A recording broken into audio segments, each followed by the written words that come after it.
Hi friends, நான் உங்கள் பிரபாஸ். எல்லாரும் எப்படி இருக்கீங்க? எல்லாரும் நல்லா இருப்பீங்கன்னு சொல்லி நம்புகிறேன். தனுஷ் டைரக்ஷன் பண்ணி அவரே நடித்த இட்லி கடை அந்த படத்தோட ரிவ்யூ தான் இன்னைக்கு ஒரு பார்க்க போகிறோம். சிவனேசன் ராஜ்கிரண் அவர் வந்து பார்த்தீங்கன்னா வில்லேஜில் வந்து ஒரு இட்லி கடை வச்சு நடத்திட்டு வராரு. அந்த இட்லி கடை வந்து நார்மல் இட்லி கடையே இல்லாமல் அந்த வில்லேஜுக்கே ஒரு அடையாளமாக அந்த இட்லி கடை வந்து இருக்குது. ஸோ அவரோட பையன் முருகன் அவர் தான் வந்து தனுஷ். ஸோ அவர் வந்து பார்த்தீங்கன்னா என்னால் இந்த குண்டு செட்டில் குதிரை ஓட்டிட்டு இருக்க முடியாது, எனக்கு காரு பங்களா அப்படின்னு சொல்லிட்டு பெரிய லைஃப் வாழும் அப்படின்னு சொல்லி ஆசைப்படுறாரு. அதனால அந்த ஊர் விட்டு வெளியே போய் அவர் வந்து ஒரு ஃபாரின்ல போய் செட்டில் ஆயிடுறாரு. நல்லா படிச்சு ஃபாரின்ல போய் செட்டில் ஆயிடுறாரு. அப்போ பாத்தீங்கன்னா அவருக்கு வந்து பேங்காக்ல அவருக்கு வந்து கல்யாணமே நடக்க போகுது. அவர் ஒரு எம்ப்ளாயி, பட் ஒரு அந்த கம்பெனியோட ஓனரோட பொண்ணு வந்து ஒரு கல்யாணம் பண்ண போறாரு. பட் ஆனா அவங்க அப்பா அம்மா வந்து யாரும் நாங்க இங்கெல்லாம் வரமாட்டோம், அவ்வளவு ஃபாரின்லாம் நாங்க வந்து கல்யாணத்துக்கு வரமாட்டோம் அப்படின்னு சொல்றாங்க. அந்த டைம்ல பாத்தீங்கன்னா அவங்க அப்பா அம்மா வந்து அவங்க அப்பா இறந்துடுறாரு. அதுக்காக ஒரு ஊருக்கு போறாரு. அண்ட் தென் அடுத்த நாளே பாத்தீங்கன்னா அவங்க அம்மாவும் இறந்துடுறாங்க. ஸோ அதனால வந்து தனுஷால் அங்கிருந்து போக முடியல. ஸோ அந்த கம்பெனி ஓனர் பார்த்தீங்கன்னா சத்யராஜ். ஸோ அவரோட பையன் வந்து அருண் விஜய். அவருக்கு வந்து ஸ்டார்டிங்லேயே ஒரு பிடிக்கல. ஸோ அதனால வந்து இவர் பழி வாங்குறதுக்கு இந்த வில்லேஜுக்கு வராரு. ஸோ தனுஷ் வந்து எதனால அந்த வில்லேஜ் விட்டு போகல, ஏன் கல்யாணம் பண்ணிக்கல, அதுக்கப்புறம் என்ன ஆச்சு அப்படின்றது தான் இந்த படத்தோட ஒரு ஒன்லைன் ஸ்டோரியே.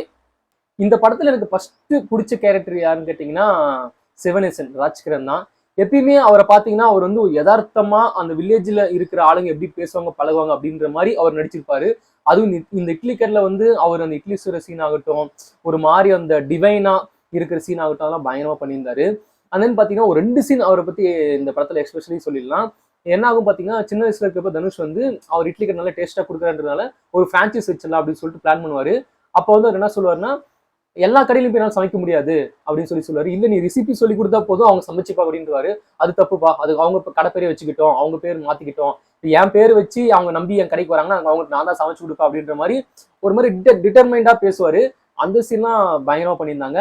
அண்ட் தென் பாத்தீங்கன்னா தனுஷ் வந்து ஒரு வசதியான வாழ்க்கை வாழணும் அப்படின்னு அந்த காரு பங்களா அந்த மாதிரி யோசிக்கிறப்ப, எது நீ வசதியான வாழ்க்கைன்னு நினைக்கிற, நீ சந்தோஷமா இருக்கிற சாட்டிஸ்ஃபைடா இருக்கிற வாழ்க்கை தான் உனக்கு வசதியான வாழ்க்கை, அது நீ எங்க வாழ்ந்தாலும் சரி அப்படின்ற மாதிரி சொல்லியிருப்பாரு. அந்த சீன்லாம் ராஜ்கிரண் ரொம்ப யதார்த்தமா இந்த வில்லேஜ் ஆளுங்க எப்படி பேசுவாங்க பண்ணுவாங்க அந்த மாதிரி பேசியிருந்தாரு. ஸோ அதெல்லாம் ரொம்பவே சூப்பரா இருந்தது. அண்ட் தென் தனுஷ், எனக்கு தெரிஞ்சு தனுஷ் கேரக்டர் விட எனக்கு தெரிஞ்சு இந்த படத்துல பேசக்கூடிய நிறைய கேரக்டர் இருக்கு. தனுஷ் வந்து ஆஸ் ஏ டேரக்டரா வந்து எல்லாருமே ஸ்கோர் பண்ணட்டும் அப்படின்னு சொல்லிட்டு அவர் வந்து கொஞ்சம் தனியா நின்று நிறைய விஷயம் பண்ணியிருக்காரு. அதுக்காக தனுஷ் வந்து அப்ரிஷியேட் பண்ணலாம். ஸோ தனுஷ் அதே தான். தனுஷோட ஒரு கேரக்டர்னு பாக்குறப்ப எனக்கு ஒரு சில இடத்துல வந்து அவரோட கேரக்டர் வந்து என்னடா இது அப்படின்ற மாதிரி தோணுச்சு. அதுக்கான ரீசன் என்ன, ஒரு மாதிரி சுயநலமா யோசிக்கிற மாதிரி இருந்தது. இப்ப ஒரு பொண்ணை லவ் பண்ணி கல்யாணம் வரைக்கும் போய் விட்டுட்டு வந்துட்டாரு. இங்க வந்து இன்னொரு பொண்ணை லவ் பண்ணி அந்த மாதிரி இதெல்லாம் போகுது. அப்படின்றப்ப என்ன ஒரு செல்ஃபிஷா திங்க் பண்றாரு அப்படின்ற மாதிரி இருந்தது. அவரோட கேரக்டர் ஆர்க் அப்படின்றது வந்து கொஞ்சம் இம்பேலன்ஸா இருந்தது. ஸோ அதை மட்டும் கொஞ்சம் பார்த்து பண்ணியிருந்திருக்கலாம். அதர்வைஸ் தனுஷ் ஆஸ் யூசுவல் வந்து அவர் நடிப்புல எல்லாம் பின்னி கடல் எடுத்துவாரு. அதெல்லாம் சொல்லவே தேவையில்ல. அந்த நித்யாமனன், நல்ல வேலை நித்யாமன்னன் வந்து இந்த படத்துல பேசவே இல்லை தனுஷ். அதுதான் அவர் பண்ண ஃபர்ஸ்ட் உருப்படியான வேலை. ஏன்னா தலைவன் தலைவில கத்தி கத்தி நிறைய பேர் தலைவலி வந்தது தான் மிச்சம். அந்த மாதிரி இந்த படத்துல வந்து அவங்கள கம்மியான ரோல் தான் அவங்களுக்கு, ஆனா கரெக்டா பண்ணியிருந்தாங்க. எந்த இடத்துலயுமே வந்து அதிகமா நீ கத்தவே கூடாதுமா அப்படின்னு சொல்லி நடிக்க வச்சிருப்பாரு இருக்குது. அந்த மாதிரி எல்லா சீனுமே வந்து கரெக்டா என்ன அவரு கொடுத்தாரோ அந்த மாதிரி பர்ஃபெக்டா நடிச்சிருந்தாங்க. இந்த படத்தோட ஒரு பெரிய பிளஸ்ஸே வந்து இந்த படத்தோட கேஸ்டிங் தான். ஏன்னா அது வந்து ஒரு பிரம்மாண்டமான படம்லாம் கிடையாது, இது ஒரு எமோஷனல் கனெக்ட் ஆகிற ஒரு படம். அப்படிப்பட்ட படத்துக்கு கேஸ்டிங் தான் பர்ஃபெக்டா இருக்கணும். அதே மாதிரி இந்த படத்துக்கு கேஸ்டிங் செம்மையா பண்ணியிருந்தாங்க. அந்த படத்தில் நடிச்ச எல்லாருமே சரி, அருண் விஜய் இருக்கட்டும், சத்யராஜா இருக்கட்டும், எல்லாருமே சரி, பார்த்திபன் முதல் கொண்டு அந்த கடையில வந்து ஒரு பெருசு வந்து இட்லி சாப்பிடுவாரு, ஒரு வயசான தாத்தா வந்து இட்லி சாப்பிடுவாரு, அது முதல் கொண்டு கேஸ்டிங்ன்றது பர்ஃபெக்டா பண்ணியிருந்தாங்க. ஸோ சத்யராஜ் ரோல்லாம் வந்து ஒரு சீன் எக்ஸ்ட்ரானரியா இருக்கும். பாடுறான் அவன் வந்து ஒரு சின்ன ஒரு இட்லி கடைக்காக அவங்க அப்பாவுக்காக இருக்குன்னு சொல்லிட்டு ஆசைப்படுறான். நான் உனக்காக ஒரு எம்பையரே பண்ணி வச்சிருக்கேன், நீ வந்து அதை பார்த்துக்கணும்னு நினைக்க மாட்டேங்கிற அப்படின்ற அந்த சீன்லாம் வந்து சத்யராஜ் பயங்கரமா அவரோட கேரக்டர் சூப்பரா இருந்தது. அருண் விஜய் பாத்தீங்கன்னா ஒரு மாதிரி ஈகோத்தனமா ஈகோஸ்டிக்கா அவனை விடக்கூடாது, அவனை பண்ணணும் அப்படின்னு சொல்லிட்டு ஒரு ஸ்டேஜ் மாதிரி அந்த படம் வந்து கேட் அண்ட் மவுஸ் மாதிரி தான் போச்சு. ஸோ எல்லாருமே கேஸ்டிங் தான் எனக்கு கேட்ட அந்த படத்துக்கு ஒரு ஃபர்ஸ்ட் பிளஸ் நான் சொல்லுவேன். ஸோ ஆஸ் யூஷுவல் வந்து ஃபர்ஸ்ட் ஹாஃப் பார்த்தீங்கன்னா நல்லா கிரிப்பிங்கா போச்சு. நிறைய சீன் வந்து கனெக்ட் ஆக முடிஞ்சது, ஈஸியா கனெக்ட் ஆக முடிஞ்சது, நல்லா ஃபீல் பண்ண முடிஞ்சது. ஸோ ஃபேமிலி ஆடியன்ஸ்லாம் வந்து இந்த படத்தை ஈஸியாக கனெக்ட் ஆவாங்க, அந்த அளவுக்கு தான் அந்த ஃபர்ஸ்ட் ஹாஃப்லாம் பண்ணியிருந்தாங்க. செகண்ட் ஹாஃப்னு போறப்ப பாத்தீங்கன்னா கொஞ்சம் சினிமேட்டிக்கா போயிருச்சு படம். ஒரு மாதிரி ஹீரோ வில்லன் அப்படின்ற மாதிரி அந்த வில்லத்தனத்துல வந்து இந்த படம் போயிருச்சு. அது கொஞ்சம் அவாய்ட் பண்ணிருக்கலான்றத மேக்கிங் அப்படிதான் பண்ணியிருக்காங்க. ஏன்னா வந்து அருண் விஜய் அடிக்கிறது, இவர் வந்து திருப்பி இவர் அடிக்கிறது, அதுக்கப்புறம் அருண் விஜய் வந்து திருப்பி அடிக்கிறது, அந்த மாதிரி இவர் வந்து சிவனேசன் வந்து எந்த ஒரு பிரச்சனைக்கு வந்து வயலன்ஸ் தீர்வாகாது, வயலன்ஸ் நம்ம அகிம்சையை ஃபாலோ பண்றதா கரெக்ட் அப்படின்ற மாதிரி அவர் வந்து காந்தியவாதி மாதிரி அவரோட கேரக்டர் இருக்கும். ஸோ அவரோட பையன் அதே மாதிரி இருக்குன்னு சொல்லிட்டு ஆசைப்படுவாரு. ஸோ அதை வந்து அதில் கொண்டு போயிருப்பாங்க. ஸோ அதனால இவர் திருப்பி அடிக்க மாட்டார் மோஸ்ட்லி. ஸோ அதே மாதிரி வந்து பார்த்தீங்கன்னா ஒரு சில லாஜிக் மிஸ்ஸிங் என்னன்னா, அவங்க ஊர் வந்து எதுக்காக அவர் ஒதுக்கி வச்சாங்க, ஸோ வெளியூர் வேலை செய்ய போயிட்டான்னு ஒதுக்கி வச்சிருப்பாங்க, திருப்பி அவன் வந்துட்டான்றதுனால எதனால அவர் திருப்பியும் அக்செப்ட் பண்ணிக்கிட்டாங்கன்றதையும் வந்து கொஞ்சம் டீட்டெயிலாக காட்டல. ஒரு மாதிரி ஊர்க்காரன்ற மாதிரி சப்போர்ட் அந்த ரோல்ல போயிருச்சு. அது கொஞ்சம் லைட்டா மைனஸா தோணுச்சு.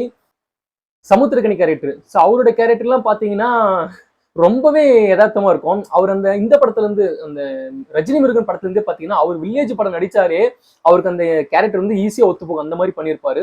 ஸோ இந்த படத்துல அந்த மாதிரி ரொம்ப வில்லத்தனமான கேரக்டர்லாம் இல்லை, ஒரு செகண்ட் வில்லன் அந்த கேரக்டர் தான். அவர் வந்து அவ்வளவு பர்ஃபெக்டா பண்ணியிருப்பாரு, ரொம்ப நேச்சுரலா இருந்த அவரோட கேரக்டர்லாம்.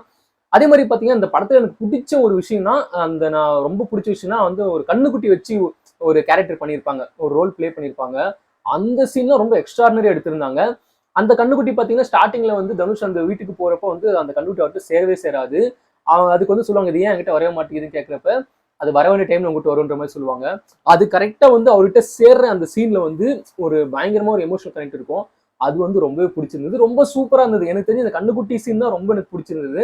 அதே மாதிரி ஜிவி பிரகாஷ், ஸோ பாட்டுன்னு பார்த்தீங்கன்னா இந்த படத்துல பெருசா பாட்டுன்னு இல்லை, ஒரு 2 பாட்டு ஒரு படத்துல சம்திங் இருக்கும். பட் மியூசிக்கா, பேக்ரவுண்ட் மியூசிக்கா வந்து ஜிவி வந்து பயங்கரமா பண்ணிட்டாரு. ரொம்ப ஒரு மாதிரி எமோஷனலா அப்படியே ரொம்ப அப்படியே மெலோடியா ரொம்ப சூப்பரா பண்ணியிருந்தாரு. ஸோ ஓவராலா இந்த படம் எப்படி இருக்கு அப்படின்னு கேட்டிங்கன்னா, நல்ல ஒரு ஃபீல் குட் மூவி.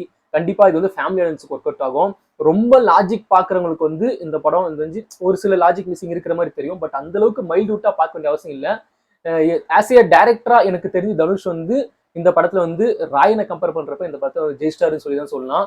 பட் இது வந்து ராயனை கம்பேர் பண்றப்ப இது ரொம்பவே நல்ல படம் இது. பட் வேற ஜேர்னர் தான். பட் இருந்தாலுமே வந்து இது வந்து எல்லாருக்குமே ஓகே ரகமான ஒரு படமா தான் இந்த படம் வந்து வந்திருக்கு. இட்லி கடை, இன்னைக்கு இந்த இட்லி கடை அந்த டைட்டில் வரப்பெல்லாம் ஃபர்ஸ்ட் பயங்கரமா ட்ரோல் பண்ணிட்டு இருந்தாங்க. அந்த டைட்டில் வந்து ட்ரோல் மெட்டீரியலா இருந்தது. பட் ஒரு இட்லி கடையை வச்சு இப்படி ஒரு படம் பண்ணலாம், அவர் தான் சொல்லிட்டாரு ஸ்டார்டிங்கா, இன்ஸ்பயரா அப்படின்னு சொல்லிட்டாரு. அதுக்கு அவர் வந்து நிறைய கலைச்சாங்க. பட் அவருக்கு ஸ்டார்டிங்லேயே வந்து ஒரு டைட்டில் கார்டு போட்டாரு, இது மாதிரி வந்து நான் இன்ஸ்பயர் பண்ண படம், பட் என்னோட கற்பனை கதை தான் அப்படின்னு சொல்லிட்டாரு. ஸோ இந்த படம் ஓவராலவே வந்து ஒரு நல்ல ஒரு படம், நல்ல ஒரு feel good movie, emotional drama. அதே மாதிரி காமெடி சீன்ஸ்னு பார்த்தீங்கன்னா கூட ஒரு சில சீன்ல நேச்சுரல் ஒர்க் அவுட் ஆயிருக்கும். காமெடிக்குன்னு தனியாக அவங்க யாரும் ஆள்லாம் வச்சு பண்ணல. ஸோ காமெடிக்குன்னு வந்து அதே அந்த படத்தோட சேர்ந்த காமெடி இருக்கும், அது நல்லாவே ஒர்க் அவுட் ஆயிருந்தது. ஸோ கண்டிப்பா அந்த படம் வந்து எல்லாருக்குமே பிடிக்கிற மாதிரி ஒரு படமா எடுத்திருக்காங்க, ஒரு எமோஷனல் கனெக்ட் ஆகிற ஒரு படமா எடுத்திருக்காங்க. ஸோ கண்டிப்பா அந்த படத்தை தியேட்டர்ல பார்க்கலாம், ஒரு நல்ல feel good movie. Okay, bye friends, வேற ஒரு சூப்பரான வீடியோ இல்லை ரிவ்யூல பார்க்கலாம். Love you all.